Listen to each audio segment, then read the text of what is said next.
सत्ता का सेमीफाइनल माने जा रहे यूपी की 7 सीटों पर उपचुनाव के लिए वोटिंग की उल्टी गिनती शुरू हो गई है। इन 7 सीटों में जौनपुर की परिसीमन सीट मल्हनी सभी पार्टियों के लिए प्रतिष्ठा का सबब बनी हुई है। ये सीट एसपी विधायक पारसनाथ यादव के निधन के बाद खाली हुई। इस सीट पर एसपी ने उनके बेटे लक्की यादव को मैदान में उतारा है। वैसे तो इस सीट पर सभी पार्टियों के अपने अपने दावे हैं, लेकिन पूर्व सांसद धनंजय सिंह के मैदान में उतरने से लड़ाई त्रिकोणीय हो गई है। एसपी और बीजेपी के बीच सीधी टक्कर देखने को मिल रही है, लेकिन धनंजय सिंह की लोकप्रियता भी जनता के बीच दिखाई दे रही है। ये देखना दिलचस्प होगा कि जौनपुर की मल्हनी सीट पर सियासी ऊंट किस करवट बैठेगा।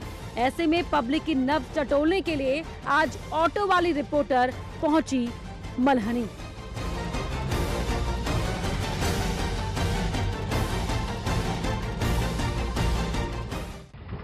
उत्तर प्रदेश में उपचुनाव का बिगुल बज चुका है। हर तरफ से दावे किए जा रहे हैं, वायदे किए जा रहे हैं, लेकिन इस बीच सर्वोपरि है जनता जनार्दन का वो फैसला जो 3 नवंबर को वोटिंग के बाद सामने आएगा। नमस्कार, स्वागत है आपका न्यूज 18 पर। मैं हूं आपके साथ अनामिका सिंह, ऑटो वाली रिपोर्टर, और हमारी ऑटो पहुंच चुकी है जौनपुर के मल्हनी में उपचुनाव होने हैं। और जौनपुर का इतिहास जो है वो जानते ही हैं आपकी कितना महत्वपूर्ण ये सीट है, पूर्वांचल के लिहाज से भी और पॉलिटिकल पार्टीज के लिहाज से भी। अगर यहाँ के सियासी आंकड़े की बात की जाए तो 2012 के बाद से समाजवादी पार्टी का यहाँ पर दबदबा रहा है।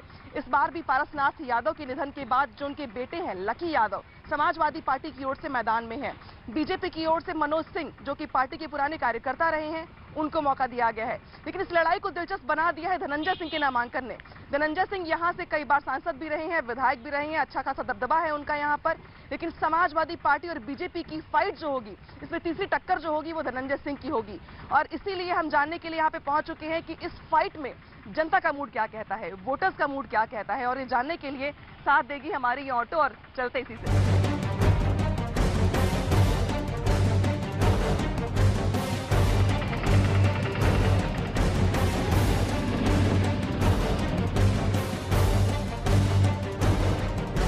बहुत सारी महिलाएं और पुरुष दिखाई दे रही हैं जो यहीं के रहने वाले हैं। इनसे हम बात करके जानने की कोशिश करेंगे कि आखिर सियासी समीकरण क्या कहते हैं, वोटर्स का मूड क्या कहता है, किस पार्टी ने यहाँ पर काम किया। आपसे पूछूंगी चाची, काम भइल बा?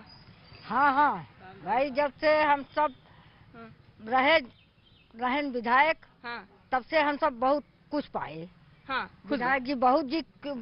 विधायक जी के घर पे गए, वहाँ पे सामान बहुत कुछ मिला। हम सब उनके बदौलत पानी पिया था। विधायक का नाम? अच्छा, धनंजय सिंह के। धनंजय सिंह? हाँ। अच्छा, महिलाओं को लेके किसने काम किया मल्हनी में? क्योंकि महिलाओं की संख्या ज्यादा है, दिखाई दे रही है यहाँ पे। क्या नहीं की है?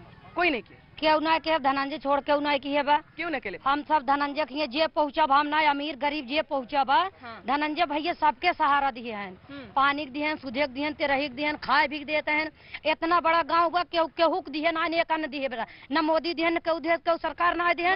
लेकिन सरकार धनंजय भैया हमें सब घरे घरे हमें सब पहुँचवाए बाटे न। आवत बा और फड़िया मेघन किनारे 5 साल बाद कूद जाता है, 1 महीने कूदता है। हमारे गरीब के अंगूठा चपवा के चला जाता है, क्यों दिखाता ही नहीं है। बात हो गई महिलाओं के, पुरुषों से बात करते हैं। मेरे बहुत पीछे जो पुरुष दिखाई दे रहे हैं, आपने महिलाओं की बात सुनी होगी। मैं आपसे जरूर पूछूंगी, यही सवाल पूछूंगी, किसने काम किया है यहाँ पे? देखिए, जौनपुर की धरती पे मल्हनी विधानसभा आता है। ठीक, ये साक्षरों की धरती है।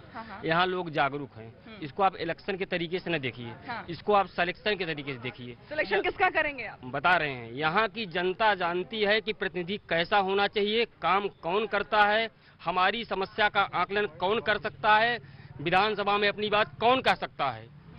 तो यहाँ जल ही जीवन है। अगर पूरे उत्तर प्रदेश में सबसे ज्यादा हैंडपंप किसी ने गड़वाया है तो सांसद धनंजय सिंह ने गड़वाया है। ठीक है।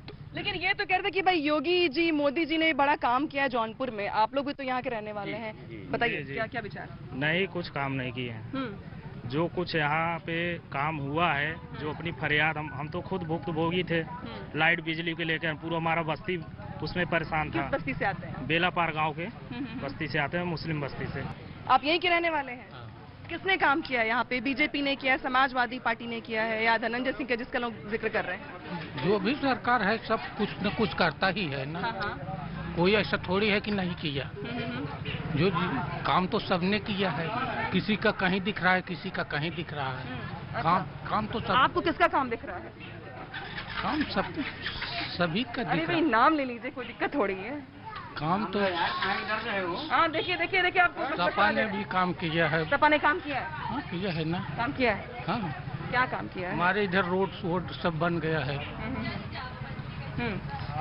और जो भी है काम हुआ है। काम हुआ है। ये जौनपुर सीट पे, मल्हनी सीट पे किसने काम किया है, किसने विकास के यहाँ पे चीजों को आगे बढ़ाया है?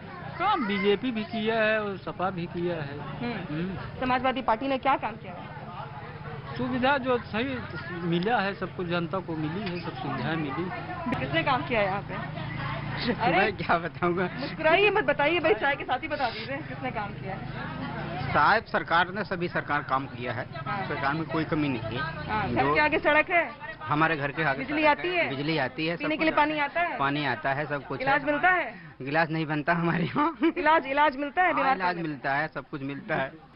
मोदी और दिख रहा है 150 रुपये दाल का भाव बढ़ रहा है। इतना जरा पैसा कितने रुपए हो गए? 150 रुपये किलो। 150 रुपए किलो? हाँ, जरा पैसा रहा खाए न जरा रहा वैसे मरे मराई वैसे मोदी योगी मांगे जो बढ़ गया है।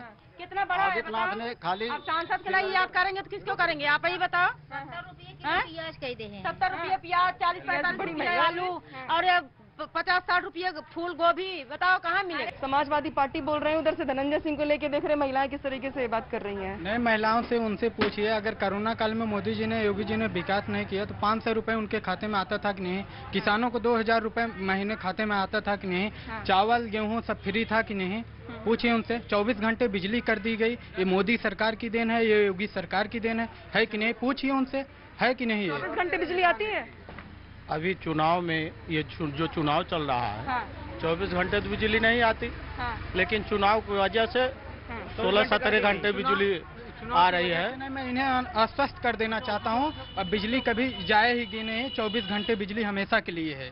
जब तक मोदी योगी की सरकार है 24 घंटा बिजली हमेशा आप रहेगी। बताइए, यहाँ पे माहौल देख के क्या लग रहा है? समाजवादी पार्टी, बीजेपी, किसने काम किया है? धनंजय सिंह ने काम किया है। धनंजय सिंह ने 2002 में निर्दल प्रत्याशी से यहाँ चुनाव लड़े थे और यहाँ की जनता ने जो है उनको बहुत वोटों से विजयी बनाया था। उसी को देखते हुए यहाँ की जनता हमेशा जो है सुख दुख में शामिल रहते हैं। किसी के यहाँ कोई घटना होती है, माननीय धनंजय सिंह तुरंत पहुँचते हैं। कोई गरीब पहुँचता है, नल चाहिए, दवा चाहिए, इलाज चाहिए, राशन चाहिए। लॉकडाउन चल रहा था, उस दरमियान उन्होंने बहुत सारे तमाम योजनाएं के तहत हर गरीब को अनाज, पैसा, रुपए जो उनकी व्यवस्था थी उससे उन्होंने दिया, जिससे जीवन यापन लोग यहाँ अपना आराम से खाए पिए और जितना हो सकता है उतना उससे ज्यादा से ज्यादा संकट में कोरोना के संकट में उन्होंने मदद किया। और ये भाई भारतीय जनता पार्टी की योगी सरकार जो है वो भी जो है काम किया है। सहयोगी भी यहाँ पर है। मनोज जी, आप तो यहाँ पे कवर करते रहे हैं, देखते रहे हैं, काफी भीड़ भी यहाँ पे इकट्ठी है लोगों की। किसने यहाँ पे काम किया, मैं आपसे ऐसे जानना चाहूंगी जैसे एक पत्रकार बायस जो कि बताता है। देखिए, जिस तरीके से अगर हम बात करें, जौनपुर में कुल 9 विधानसभा है, जिसमें से एक मल्हनी है। इसी समाज में कोई एक्टिविटी नहीं थी जितना आज की तारीख में है, तो मल्हनी की जनता उस पर भी भरोसा कर रही है। लकी यादव भी कर रही है, पूर्व सांसद धनंजय सिंह पर भी कर रही है। इसलिए कर रही है कि यहाँ के पूर्व सांसद बीजेपी के जो मनोज सिंह है, वो तो छात्र संघ से ही रहे हैं, चुनाव पार्टी के लिए काम करते रहे हैं, वो इस बार मैदान में है। उनको लेके क्या देख रहे हैं? देखिए, मनोज सिंह की जो छवि है, ये जौनपुर जिले के रहने वाले हैं और पूर्व छात्र संघ के अध्यक्ष भी रह चुके हैं इलाहाबाद यूनिवर्सिटी के। तो बताया है कि यहाँ पर जब जिस तरीके से सीएम योगी का आगमन हुआ था, मल्हनी उपचुनाव को लेकर जब पदाधिकारियों की सम्मेलन हुआ था, तो ये बताया गया कि बीजेपी की जो दमदारी से यहाँ पर चुनाव लड़ने जा रही है। बीजेपी पूरी पावर यूं कह लीजिए कि मल्हनी को उपचुनाव में लगा दी है। जितने क्षेत्रीय विधायक हैं, पार्टी के सांसद हैं और जो भी चुनाव प्रभारी में कैबिनेट मंत्री लगाए गए हैं और जिले के प्रभारी मंत्री लगाए गए हैं, तो तमाम बीजेपी भी सीट को गंवाना नहीं चाहती। बीजेपी भी अपना एक मौका चाह रही है कि इस उपचुनाव में अब बीजेपी के कमल जो है यहाँ पर खिले, ऐसा काम कर रही है बीजेपी। सबसे महत्वपूर्ण ये भी है कि जिन 7 सीटों पर चुनाव हो रहे हैं उसमें से 6 सीटें ऐसी हैं जिस पर बीजेपी का कब्जा रहा है, तो उस कब्जे को बचाए रखना बीजेपी के सामने चुनौती है। वहीं दूसरी ओर ये सीट जो है ये समाजवादी पार्टी के पास थी, तो इस सीट को अपने पाले में करके बीजेपी ये बताना चाहती है कि न सिर्फ अपनी सीटों को बचाने का, बल्कि समाजवादी पार्टी की जो दमदारी वाली सीटें थी, यानी कि जो कब्जे वाली सीटें थी, उसको भी लाने के लिए पूरी ताकत झोंक रही बीजेपी, ताकि एक मैसेज जाए बड़ा कि 2022 में कुछ भी हो सकता है। और बीजेपी को लेकर भी इतनी नाराजगी जो है वो पब्लिक के बीच में उतरी नहीं है जितनी कि समाजवादी पार्टी के लोग बता रहे हैं।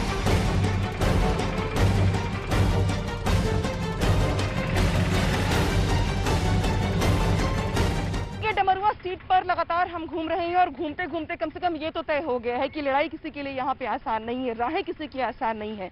लेकिन इसके पहले बात जरूर करना होगा कि आखिर क्या कहता है यहाँ पे जातिगत आंकड़ा। 90,000 से 1 लाख के आसपास जो है वो यहाँ पे यादव की आबादी है, यादव बाहुल्य इलाका है ये। इसके अलावा 40 से 50,000 के बीच में ब्राह्मण हैं और कुछ इतने ही ठाकुर भी हैं। 30,000 दलित हैं और 30,000 के आसपास ही मुसलमान समुदाय के मुसलमान धर्म के लोग भी यहाँ पर हैं।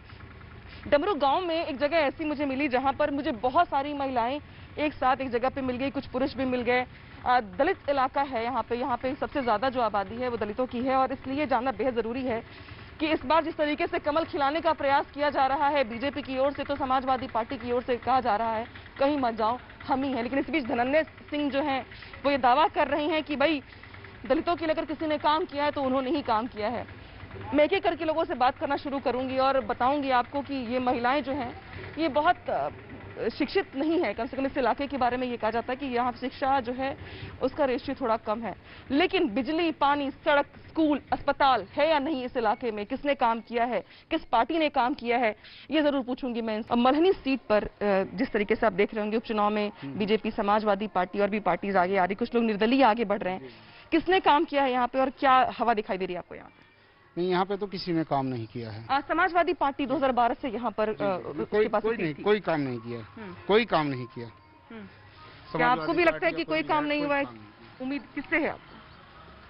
देखिए जो है, आप 50 साल 60 साल का बिगड़ा हुआ कार्य अब 5 साल में तो पूरा हो नहीं जाएगा, 10 साल में उसमें टाइम लगेगा।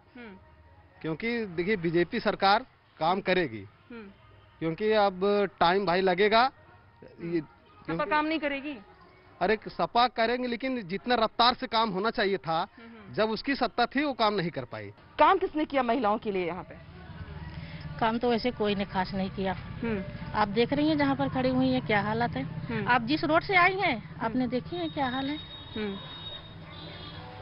तो यहाँ तो समाजवादी पार्टी के विधायक थे, पारसनाथ यादव थे, हालांकि उनका निधन हो चुका है। क्या उनकी तरफ से कोई काम नहीं किया गया? नहीं, काम किए गए हैं। फिलहाल जिस तरफ होना चाहिए वो काम नहीं हुआ है। जो सुविधा महिलाओं को मिलना चाहिए वो चीज नहीं मिली। किसने काम किया है? सड़क किसने बनवाई है? कोई नहीं बनवा रहा है, कोई सुविधा नहीं दे रहा है। हम सब परेशान हैं एकदम। हमारे गांव में कोई सुविधा नहीं है। कौन सी सुविधा चाहती हैं? चाहती है लैटरिन चाहती हूँ, कॉलोनी चाहती हूँ, कुछ भी नहीं मिला। शौचालय नहीं बनवाया? नहीं, कुछ नहीं बना है हमारे गाँव में। कॉलोनी भी नहीं बनवाई? नहीं, सब परेशान है रहने के लिए। एकदम परेशान है। आप कहाँ से आती हैं? आप यहीं से हैं? यहीं से हैं? हाँ। किस पार्टी ने काम किया है यहाँ पे? कौनो पार्टी नहीं की है। कौनो पार्टी नहीं? न कॉलोनी दिया, न बाथरूम दिया, न सड़क दिया, न हमको लोग को कौनो सुविधा नहीं दिया। हम लोग मड़ई में गुजारा थे भीज के।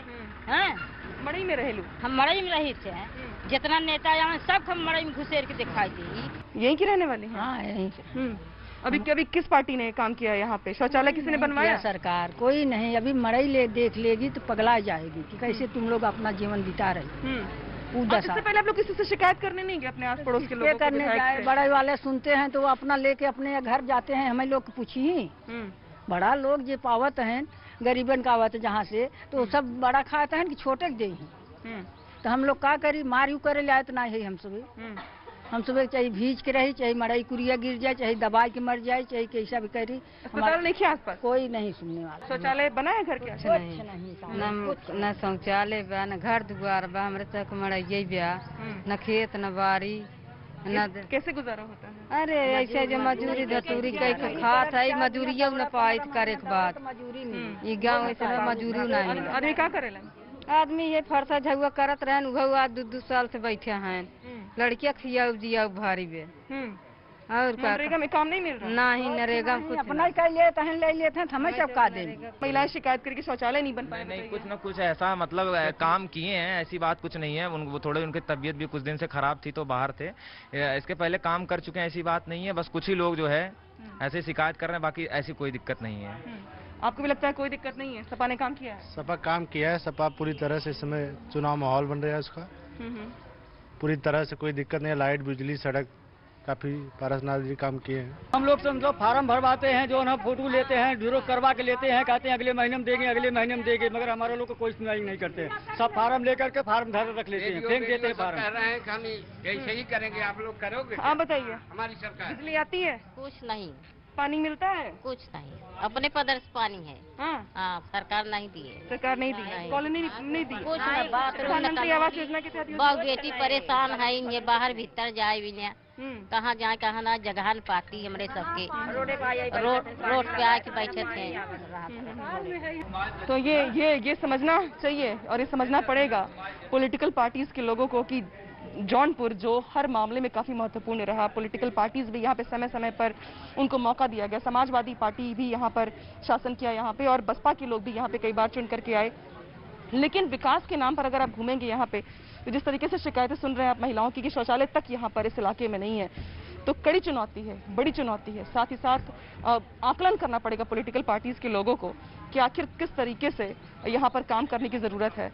आइए ये प्रत्याशी है बसपा की ओर से जयप्रकाश दुबे जी, इनसे बात करेंगे हम। पहले आपने जनता की शिकायतें सुन ली, अब जरा इनकी बात भी सुन लीजिए। इतने साल हो गए यहाँ पे, बसपा के कई लोग सांसद बन के भी यहाँ पर आए, चुने गए, जनता ने मौका दिया, शौचालय तक नहीं है महिलाओं के पास। शौचालय का कार्य तो केंद्र सरकार का है। आप पूछिए भाजपा वालों से, उनका शौचालय पे इतना पैसा खर्च हुआ तो कहाँ ले गए? आप लोग दिखाइए। अच्छा, शौचालय का पैसा कहाँ गया? हो शौचालय का कार्यक्रम केंद्र सरकार का था, तो उनसे पूछिए। नहीं, पूछ तो मैं यहाँ पे रही हूँ, लेकिन लोगों की शिकायत ये है कि लोग आते हैं, सेक्रेटरी साहब आते हैं, बीडीओ साहब आते हैं। 2007 से लेकर 2012 तक बहुजन समाज पार्टी की गवर्नमेंट रही है, और जो भी दलित बस्तियों से लेकर के कमजोर वर्गों में जो भी विकास का काम हुआ है ग्रामीण स्तर पे, सब बहन जी के कार्यकाल में हुआ है। 10 साल तक जनता को केवल ठगे जाने का काम किया जा रहा है। जनता इसको अच्छी तरह जानती है, और इस चुनाव में इस चीज को प्रदर्शन करेगी, इसका सबक सिखाएगी जनता को। समाजवादी पार्टी ने 2012 से लेकर अब तक यहाँ पे वो रहे हैं, पारसनाथ यादव का निधन हो गया, उनके बेटे अब मैदान में हैं। क्या समाजवादी पार्टी ने भी काम नहीं किया यहाँ पे? बिल्कुल नहीं किया। आपको कहाँ दिख रहा है? ये 2 दिन पहले रोड जो है पेंट हुई है, जब हम लोगों ने बहुत ज्यादा आवाज उठाई तब जाकर के ये पेंट हुई। इसके बाद सारी रोडें वैसे गड्ढा युक्त बनी हुई है, चारों तरफ गड्ढा है, कोई काम नहीं किए।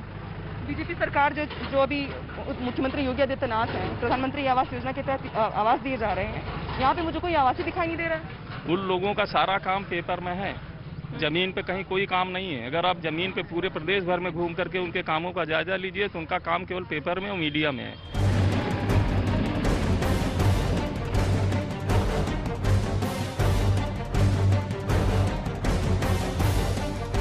7 सीटों की इस जंग में जौनपुर जो है पॉलिटिकल सेंटर है, ये बात बिल्कुल तय है। समाजवादी पार्टी हो, बीजेपी हो, निर्दलीय नामांकन करने वाले बड़े नेता हो, या फिर तमाम अलग अलग आकलन करने वाले लोग, सबका यही मानना है कि जौनपुर सीट जो है निर्णायक भूमिका निभाएगी, कम से कम 2022 को लेकर बड़ा संदेश देगी। और ये इसलिए भी महत्वपूर्ण है क्योंकि बीजेपी की ओर से मनोज सिंह मैदान में जो है, उनके लिए ये शायद पहला मौका है, पहली बार उनको पार्टी ने टिकट दिया हुआ है।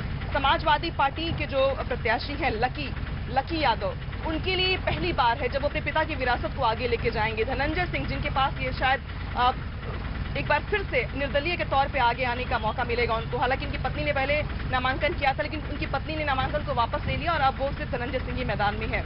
उपचुनाव का जब हम यहाँ पे जायजा ले रहे थे तो बहुत सारी शिकायतें मिली मुझे, यहाँ पे बहुत सारी शिकायतें देखने के साथ साथ उदासीनता मिली सरकार को लेकर के, नाराजगी दिखी यहाँ के विधायक को लेके, लोकल अधिकारियों को लेके, जिला प्रशासन को लेके कि इतनी महत्वपूर्ण सीट पर विकास छू के भी नहीं गुजरता। और शायद यही वजह है कि पॉलिटिकल पार्टी के नेताओं को ये देखना होगा कि जब वो उपचुनाव के लिए यहाँ पे प्रचार करने के लिए आएंगे, बड़े बड़े दावे करने के लिए आएंगे, तो उन्हें घूमना होगा इन गलियों में जहाँ पे वो देख पाएंगे कि सिर्फ बातें हैं, बातों का क्या। खैर, फिलहाल हम जौनपुर सीट से निकल रहे हैं अपने अगले उपचुनाव वाले जिले के लिए। आप देखते रहिए न्यूज़ 18।